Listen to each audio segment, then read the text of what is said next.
Charles James was a maintenance technician at Titan Aerospace who spent 9 years making sure nobody noticed him.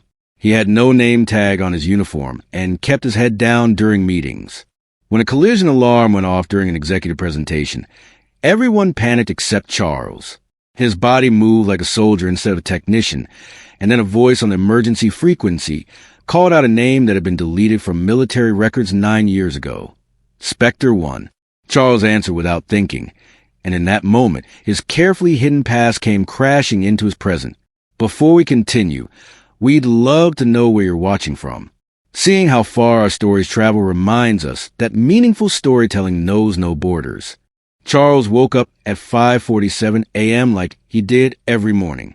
His apartment was small but clean, located in a part of the city where rent was cheap and neighbors minded their own business.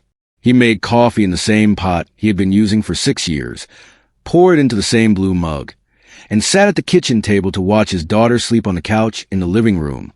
Hilaire was 8 years old. She had dark hair that fell across her face when she slept, and she always kicked her blankets off by morning. Charles walked over and pulled the blanket back up to her shoulders. She stirred but did not wake. He did this every morning before work. It was part of his routine, and routines kept him safe. By 6:15 a.m., Charles was dressed in his gray maintenance uniform. The uniform had no name tag because he had told the company he lost it 3 times, and eventually they stopped making new ones. He preferred it that way. He packed Hilaire's lunch in a brown paper bag, left $20 on the counter for the neighbor who would walk her to school, and locked the door behind him at exactly 6:32 a.m. The bus ride to Titan Aerospace took 43 minutes. Charles sat in the same seat every day, 3rd row from the back on the right side. He watched the city move past a window and thought about nothing in particular. Thinking too much about the past was dangerous. Thinking about the future was pointless. The present was all that mattered. And in the present, he was just a maintenance technician who checked equipment logs and fixed broken machines. He arrived at Titan Aerospace at 7:38 a.m. The building was enormous, all glass and steel, with the company logo etched into the front entrance. Inside, security guards nodded at him without really seeing him. Charles scanned his badge, walked through the metal detector, and took the service elevator to the 3rd floor where the equipment storage rooms were located. His supervisor was a man named Gary, who spent most of his time playing games on his phone.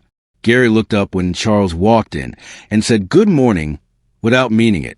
Charles said good morning back and picked up his tablet from the charging station. The tablet contained his daily assignments. Check the backup generators on floor 5, inspect the server cooling systems, review the maintenance logs from a night shift. Charles completed his tasks with the same efficiency he brought to everything. He did not talk to the engineers who rushed past him in the hallways.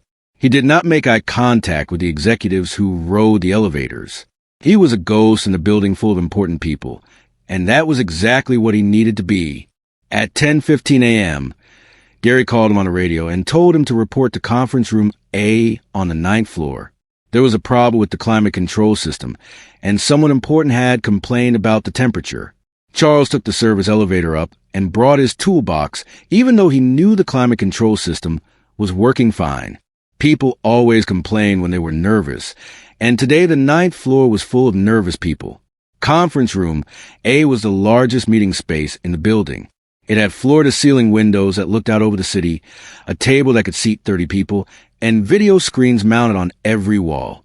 When Charles entered through the side door, he saw that the room was packed with executives, military officers in dress uniforms, and technical staff carrying laptops and folders. At the head of the table stood Veronica Kennedy. She was the CEO of Titan Aerospace, 42 years old, with sharp features and eyes that missed nothing. She had been a Navy officer before joining the company, and she still carried herself like someone who expected orders to be followed. Charles had seen her before, but always from a distance. He kept his distance from everyone, but especially from her. Veronica was in the middle of a presentation. The video screen showed diagrams of aircraft flying in formation, connected by dotted lines that represented data links. She was talking about the Sentience 9 system, an artificial intelligence program that could fly military drones without human pilots. The system used advanced algorithms to predict threats, adjust flight paths, and coordinate attacks. It was, Veronica explained, the future of warfare. Charles stood in the back corner of the room and pretended to examine the climate control panel on the wall. He was not supposed to be listening to classified briefings, but nobody paid attention to maintenance workers. He heard Veronica tell the military officers that sentience 9 would eliminate human error. Pilots got tired, she said. Pilots made mistakes. Pilots had families they wanted to go home to, and that made them hesitate. Machines did not hesitate. One of the officers asked about safety protocols. Veronica smiled and said the system had been tested extensively. She clicked a remote control, and the video screens changed to show footage of drones flying through simulated combat scenarios. The drones moved with perfect precision, avoiding obstacles and hitting targets with accuracy that no human pilot could match. Then, without warning, an alarm went off. It was a collision warning, the kind used in military aircraft to alert pilots when 2 planes were about to hit each other. The sound was sharp and piercing, designed to cut through cockpit noise and grab attention immediately. In the conference room, it had the same effect. People jumped. An intern near the door dropped a tray of coffee cups, and the sound of breaking ceramic added to the chaos. Charles felt his body react before his brain could stop it. His spine straightened automatically. His weight shifted the balls of his feet. His left hand moved toward his hip, where a sidearm would have been holstered if he were still flying combat missions instead of fixing air conditioning units. The movement was small, barely noticeable, but it was there. Muscle memory from a life he had spent 9 years trying to forget. The alarm stopped after 3 seconds. Someone had accidentally triggered it during the demonstration. Veronica made a joke about keeping everyone alert, and the room filled with nervous laughter. Charles forced himself to relax. He lowered his hand and focused on breathing normally. Nobody had noticed. Nobody except Veronica Kennedy. She was looking directly at him. Her eyes were analytical, measuring, the same way she probably looked at data on a screen. Charles met her gaze for exactly 1 second, then looked back down at his tablet. His heart was beating faster than it should. He told himself it meant nothing. She was just scanning the room. But he knew better. Veronica Kennedy had not become CEO of a defense contractor by missing details, and Charles James had just shown her a detail that did not fit. He finished his fake inspection of the climate control panel and left the conference room through the side door. In the hallway, he leaned against the wall and closed his eyes. That was stupid, he thought. 9 years of being invisible, and you blow it because of a sound. He took 3 deep breaths and went back to work. Charles spent the rest of the morning trying not to think about Veronica Kennedy's eyes. He worked through his task list, checked off completed items, and avoided everyone. At noon, he ate lunch alone in the maintenance break room. The room was empty except for an old television playing the news on low volume. Charles ate a sandwich he had packed that morning and watched the screen without really paying attention. At 1:30 p.m., his tablet beeped with a new assignment. Someone in the server room had reported unusual noises coming from the cooling system. Charles finished his sandwich, threw the wrapper in the trash, and took the elevator down to the basement where the servers were kept. The server room was always cold, kept at exactly 64 degrees to prevent the machines from overheating. Rows of black metal cabinets lined the walls, each one filled with processors that handled the company's data. The cooling system was loud, a constant hum of fans and pumps that most people found unbearable after a few minutes. Charles had learned to ignore it. He found the source of the noise quickly. One of the cooling fans had a loose bearing and was vibrating against its housing. It would need to be replaced, but it was not an emergency. Charles made a note on his tablet and was about to leave when he noticed something else. One of the server cabinets had its access panel slightly open, as if someone had been working on it and forgotten to close it properly. Charles walked over and pushed the panel closed. As he did, he saw the label on the cabinet, Sentience 9 Development. He stopped. This was the server that ran the AI system Veronica had been presenting that morning. Charles had no reason to care about it. He was a maintenance worker, not an engineer. But curiosity was a hard thing to kill, and he had always been curious about systems that were supposed to be perfect. He opened his tablet and pulled up the server maintenance logs. The log showed everything that happened on the network: data transfers, system updates, error reports. Charles scrolled through the entries from the past week. Most of it was routine. Then he saw something that made him stop scrolling. There was a timing error in the Sentience 9 system. It was small, just a few milliseconds of delay between when the system received data and when it processed commands. Most engineers would have ignored it. The delay was well within acceptable parameters. But Charles had seen this kind of error before, 9 years ago, in a different system on a different aircraft. That delay had killed his wingman. He stared at the numbers on his screen. The drift was there, clear as day if he knew what to look for. In normal flight conditions, a few milliseconds meant nothing. But in combat, when aircraft were moving at high speeds and making split-second decisions, that delay could turn a near miss into a collision. The Sentience 9 system was supposed to fly drones in formation, sometimes just meters apart. If the timing was off, the drones would crash into each other. Charles closed the log file. This was not his problem. He was a maintenance technician. He fixed air conditioning and replaced cooling fans. He did not have the authority to question the work of the engineering team. And even if he did, bringing it up would mean explaining how he knew what to look for. That would lead to questions about his background, and questions were the last thing he needed. But he could not stop thinking about it. He thought about it while he replaced the cooling fan. He thought about it while he rode the elevator back upstairs. He thought about it while he filled out his end-of-shift report. By the time he left the building at 5:30 p.m., he had made a decision. He would send an anonymous email to the engineering department. He would point out the timing drift and suggest they run additional tests. Then he would forget about it and go back to being invisible. Charles got home at 6:18 p.m. Delara was sitting at the kitchen table doing homework. The neighbor, Mrs. Chun, was washing dishes and humming to herself. Charles thanked her and gave her the $20. Mrs. Chun smiled and said Delara had been very good today. She left, and Charles locked the door behind her. He made dinner while Delara finished her math problems. They ate spaghetti and talked about her day at school. She had gotten an A on her spelling test. Her best friend Sarah had brought cupcakes for her birthday. Everything was normal and safe, and exactly the way Charles needed it to be. After dinner, Charles helped Delara with her homework while she took a bath. By 8 p.m., she was in bed. He read her a chapter from a book about a girl who solved mysteries, kissed her forehead, and turned off the light. Then he sat at his laptop and composed an email about the timing drift in the Sentience 9 system. He kept it short and technical. He did not sign his name. He sent it to the General Engineering Department email address and cleared his browser history. Then he closed the laptop and went to bed, telling himself he had done enough. The next morning, Charles followed his usual routine. He woke at 5:47 a.m., made coffee, watched Delara sleep. He arrived at work at 7:38 a.m. and checked his tablet for assignments. At 9:15 a.m., Gary called him into the office. Gary looked uncomfortable. He told Charles that someone from the engineering department wanted to see him. Charles asked what it was about. Gary shrugged and said he did not know, but the person who requested the meeting was Sarah Mitchell, the lead architect for the Sentience 9 system.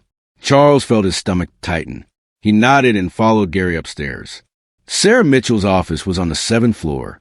It had a window with a view of the parking lot and a desk covered with computer monitors.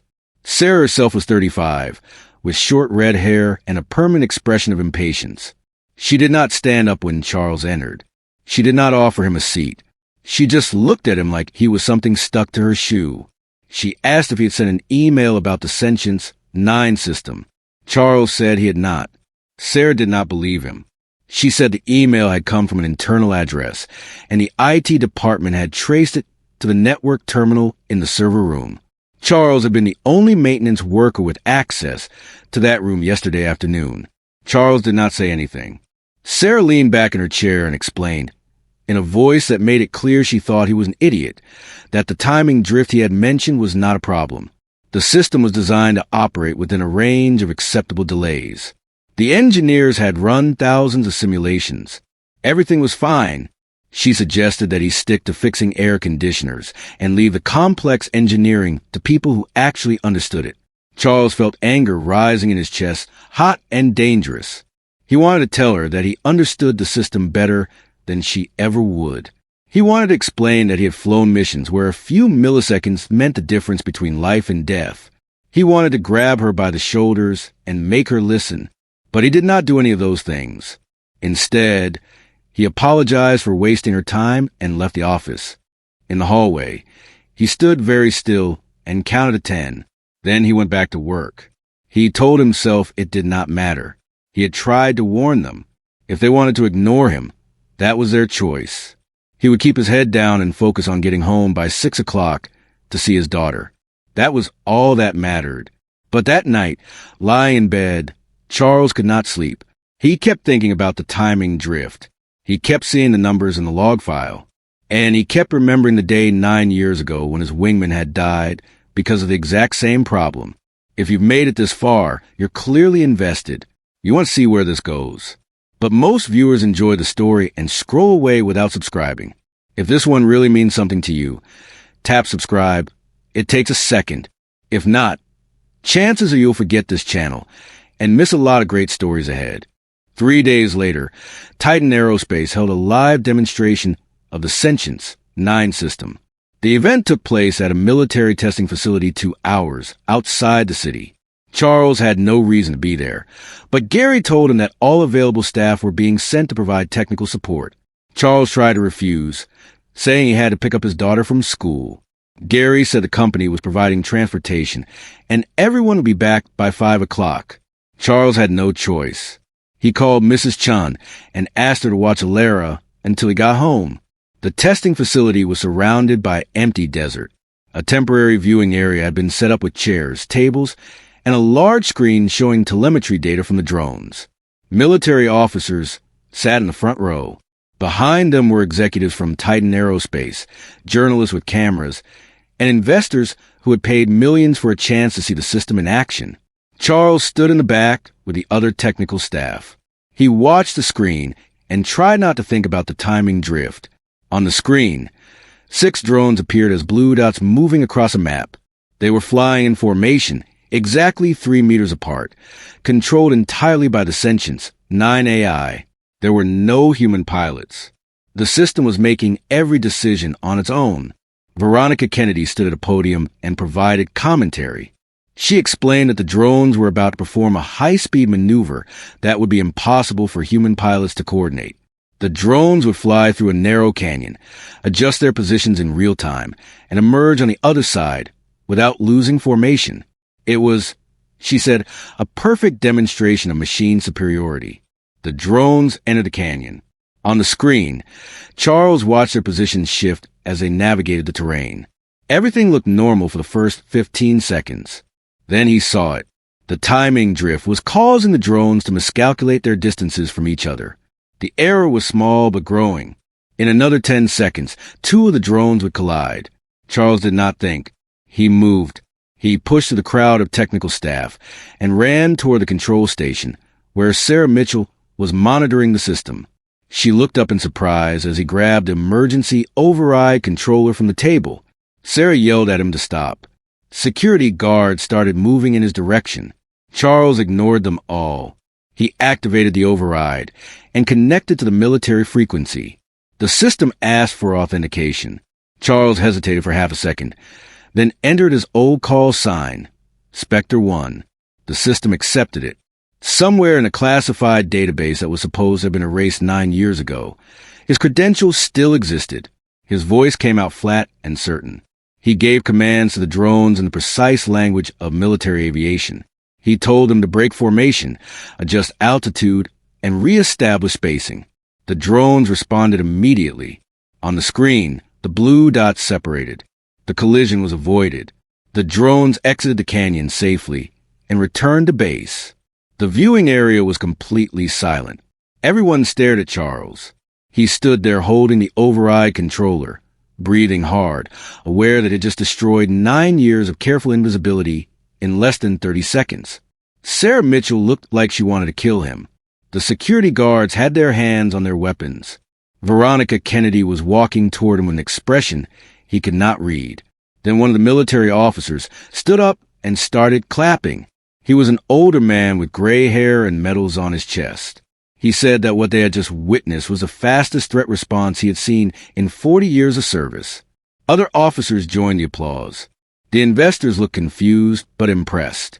Veronica reached Charles and took the override controller from his hands. She leaned close and spoke quietly so only he could hear. She said they needed to talk right now in private. They walked to a small office trailer at the edge of the facility. Veronica closed the door and locked it. She did not sit down. She stood in front of Charles and asked him who he really was. Charles did not answer. Veronica pulled out her phone and showed him a file she had pulled from the classified military database. The file was labeled Spectre 1. It contained his service record, mission logs, and a final incident report dated 9 years ago. Charles sat down heavily in a chair. Veronica read from the file.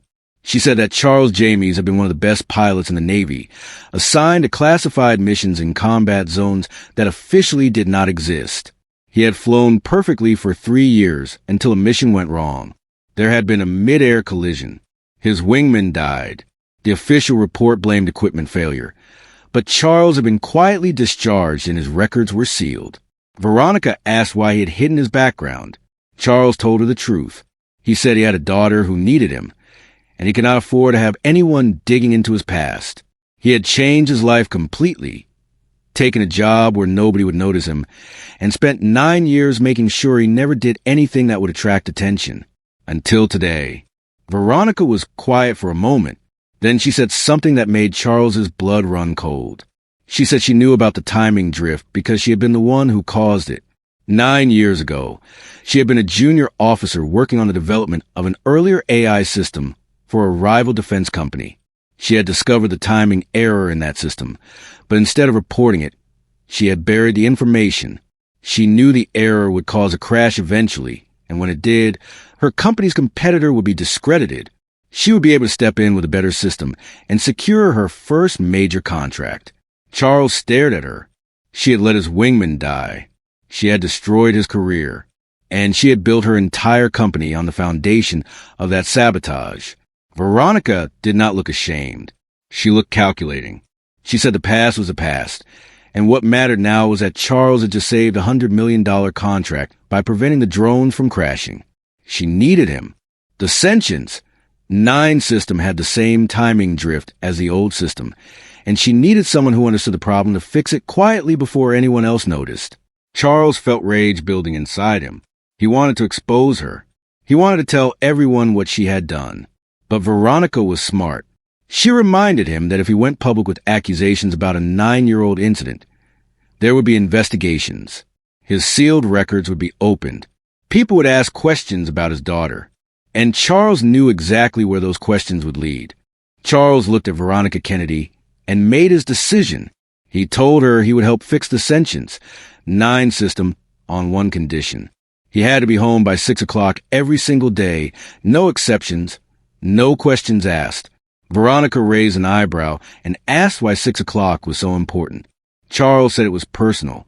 Veronica studied him for a long moment, then agreed. They returned to the viewing area where the military officers and investors were still discussing the demonstration. Veronica made an announcement.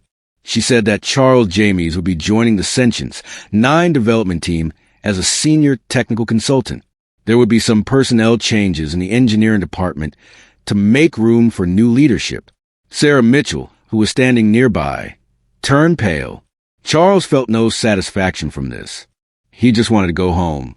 The bus ride back to the city took 2 hours. Charles arrived home at 6:03 p.m., 3 minutes late. Elara was sitting at the kitchen table with Mrs. Chun eating pizza. When she saw Charles, she jumped up and ran to hug him. Charles held her tight and told Mrs. Chun she could go home. After she left, Charles sat with Elara and listened to her talk about her day. She did not know that anything had changed. To her, he was just her father who always came home by 6 o'clock. That night, after Elara was asleep, Charles sat in the dark living room and thought about what Veronica had said. She had admitted to causing the crash that killed his wingman, but there was more to the story than she knew. The wingman's name had been Marcus Webb. Marcus had a wife and a baby daughter. When Marcus died, his wife fell apart. She started drinking and could not take care of the baby. Social services got involved. The baby was going to be put into foster care. Charles had made a choice that day. He told the authorities that he was Marcus's brother and that he would take the baby. It was a lie, but nobody checked too carefully. Everyone wanted to move on from the incident as quickly as possible. So Charles took Marcus's daughter and raised her as his own. He named her Alara. He left the military, changed his life completely, and became the kind of father that Marcus never got the chance to be. Veronica did not know this. She thought Alara was Charles's biological daughter. But if anyone started digging into his background, they would discover the truth. They would find out that he had lied to social services. They would find out that he had no legal right to Alara. They would take her away from him and put her into the system. That was why Charles had spent 9 years being invisible. That was why he needed to be home by 6 o'clock every day. Alara was all he had, and he would do anything to protect her. The next morning, Charles reported to his new office on the 7th floor. It was the same office that used to belong to Sarah Mitchell. She had been reassigned to a different project. Charles did not feel good about taking her job, but he had no choice.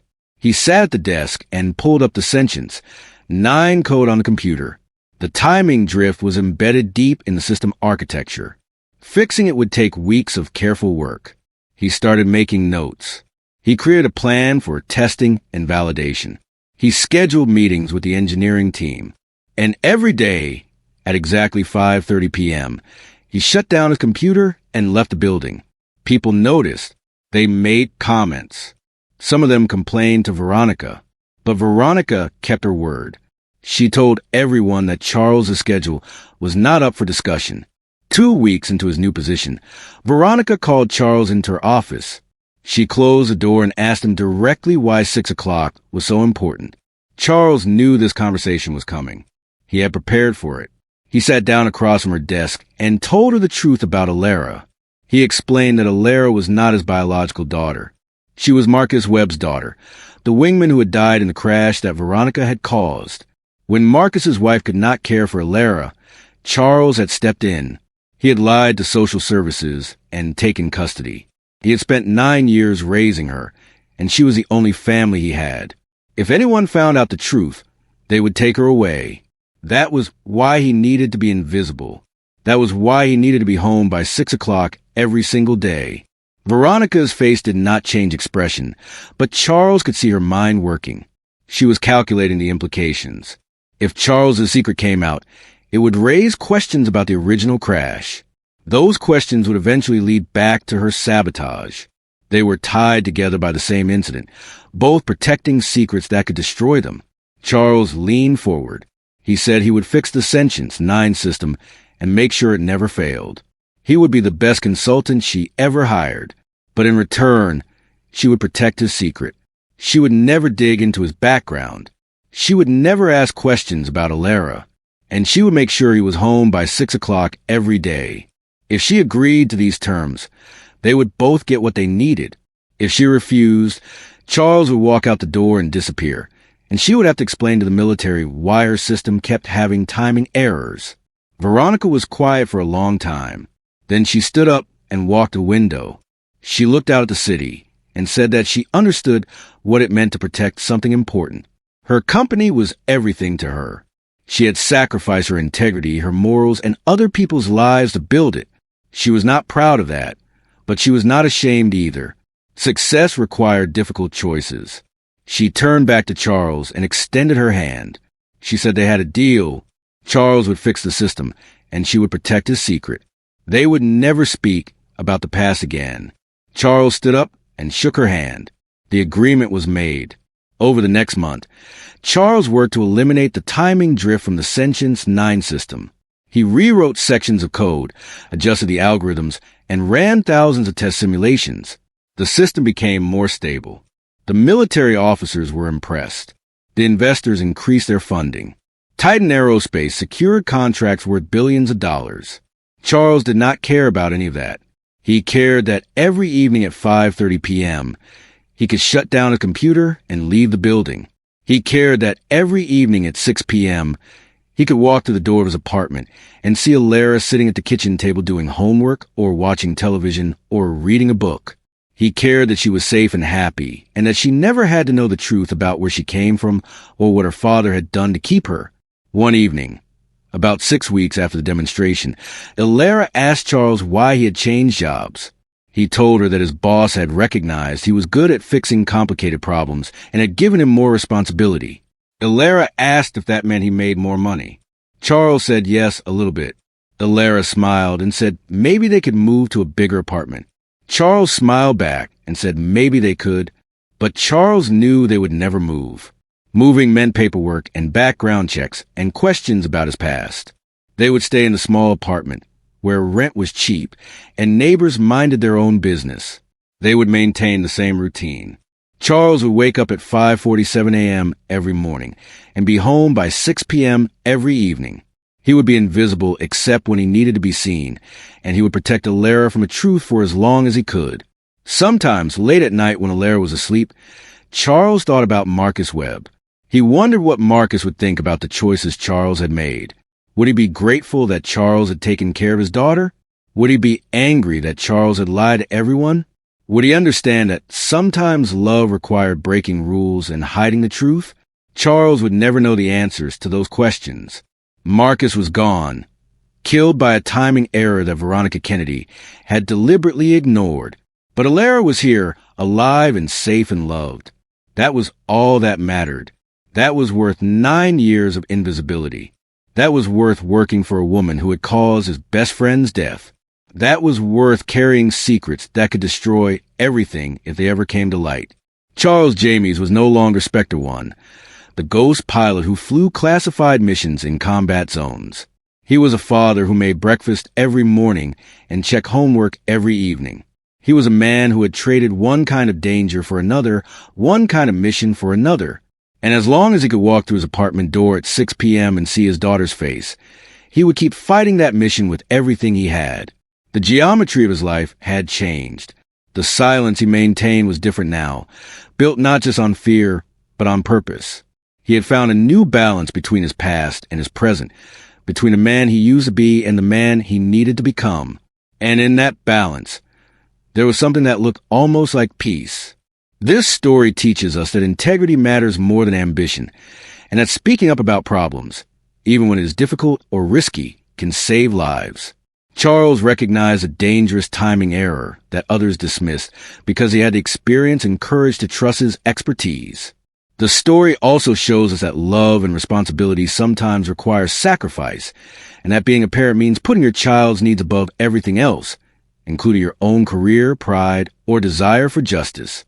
Most importantly, we learn that redemption is not about erasing the past, but about choosing every day to be better than we were yesterday, to protect what matters most, and to use our skills and knowledge to prevent others from suffering the tragedies we have experienced.